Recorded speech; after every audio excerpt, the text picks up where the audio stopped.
Eu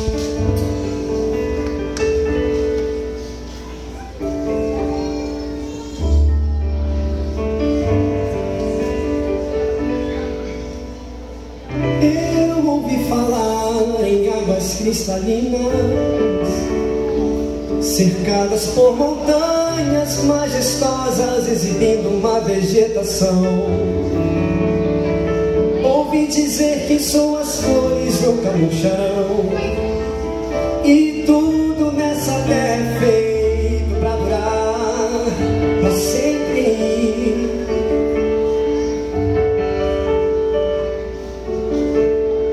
Quanta alegria penso nos meus filhos, brincando até bem tarde com seus amigos no nosso jardim.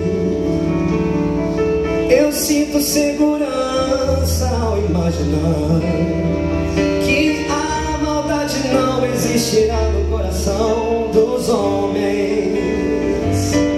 Eu sei que perto eu terei os meus amigos, aqui eles não vão embora. Não há doença que os atinja, não há distância que desuna. A casa fica cheia e sempre estará repleta de alegria, eterna gratidão.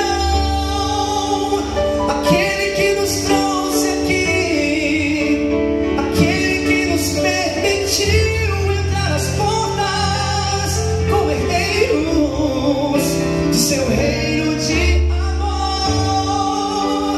Que a glória seja dada a ti, Cordeiro que nos resgatou em terras estrangeiras, pra desfrutarmos a alegria eterna do Senhor.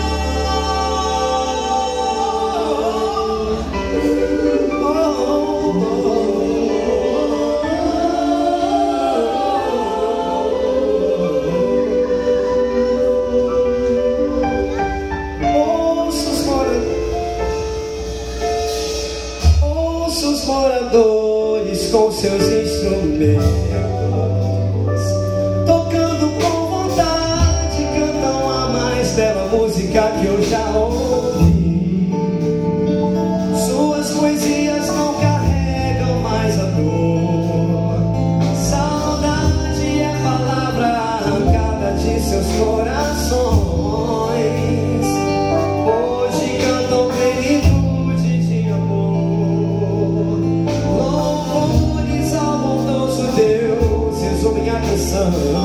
Lindo é o Cordeiro de Deus, sobre a morte vencedor, nos devolve a nossa bela história, história de amor.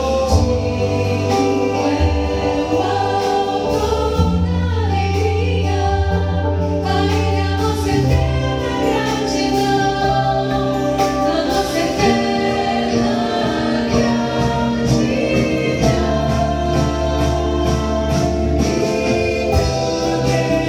Os meus amigos, aqui eles não vão embora. Não há doença que os atinja, Não há distância que desuna, a casa fica cheia